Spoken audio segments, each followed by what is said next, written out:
to the Engage Finance YouTube channel, our first video of this type, and today I'm going to talk to you about buy-to-let mortgages in personal names and how stress testing works, and it's not all about the headline rates.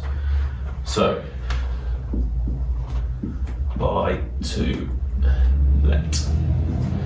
So this example, as I say, is if you're buying a property just in your personal names, i.e. just yourself or with a partner, but with the intention of letting the property out.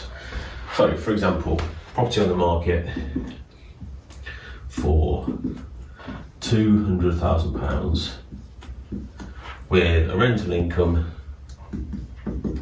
of £750 per calendar month. Okay, so how do you work out how much you'll be able to borrow? Now this is where it comes in with stress testing. So this is just an example of a stress test and how it's calculated. So 75% loan to value, which is quite common in the buy-to-let world and the most common mortgage that we look at. But you know, you go online, you look at these headline rates and you see these wicked rates of high 1%, 2%, but this is why you don't always get caught out by headline rates and why it's best to speak to your broker about what your priorities are, whether you're looking to borrow more or whether you're looking for these headline rates. So let's go through this as an example. So the most common stress testing used is the loan to value amount. So in this case, 75% loan to value is £150,000. Okay. Now the calculations that most often is used is times 5.5% times 125%. Okay. Now that gives you the figure that's going to be needed for a rental income. So on this example, that comes out at £860 per calendar month is the rental that's required. So for this example, your rental figure is lower than what's needed for the buy-to-let mortgage, so it wouldn't work. So let's look at 70% loan to value. So 70% loan to value on this example comes in at 140,000 times 5.5% times 125% equals. Okay, so do the calculations on that. It comes out at £802 per calendar month. Again, lower than what's needed. So we go down again, 65% loan to value. Comes in at 130,000 times 5.5% times 125%, and that figure comes in at £745 per calendar month, which is what's required and the rental figure that you're achieving. So as I say, so for example, in this particular type of product, the rate that's coming in is 2.14%. Okay, so if you were looking at a £200,000 house, you go online and you see 2.14%, fantastic, okay? But when it comes down to it and you do the calculations, you know, you're going to end up putting, you know, 70k into the deal. So this is where other lenders come into play. So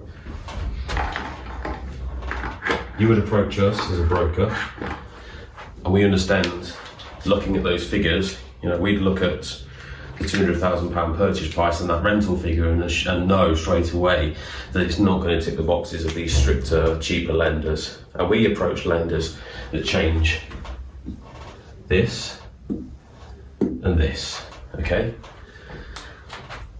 Now that will change based on tax bracket, limited company, you know, the type of entity that you're purchasing in, okay? And this tends to change depending on the lender and their risk criteria. So we would go on this scenario and look for a lender that possibly changes this figure to therefore allow you to borrow more. Okay, so there are some that will use a different figure, but I'll come across that on a different video. We're carrying on with this example. Okay, so to work out what you'd be paying monthly, you work out the loan amount, which in this case, the only one that fits, £130,000, times by the interest rate, 2.14% in this scenario, equals, I've got the figures here, 2,782. You then divide that by 12, gives you a monthly figure of £232. The key thing there is that it's interest only. You know, you're only working out the interest element of what that's going to charge you. Now, most buy-to-let mortgages that we do are interest only. It just helps with the cash flow. So we already know that this one receives £750 per calendar month, minus your £232 per calendar month mortgage, gives you a net figure of £518. So, what the point I'm trying to get to in this video is don't always jump to conclusions that the lower the rate is going to be the best mortgage for you. You know, a lot of the times when we're working with investors, they're still trying to achieve this rental figure, but they're obviously looking to drop that. You know, the yield on that is quite low, but I'll go into yield on another video. But that's what they'd be working on, trying to find something lower than that, but still achieves that sort of rental, and that would allow them to be looking at this 75% bracket, because they might be looking at a rental of sort of £900 per month, or dropping that down. Hopefully that gives you an insight, and best to keep an eye out with your broker as to what rates work for you.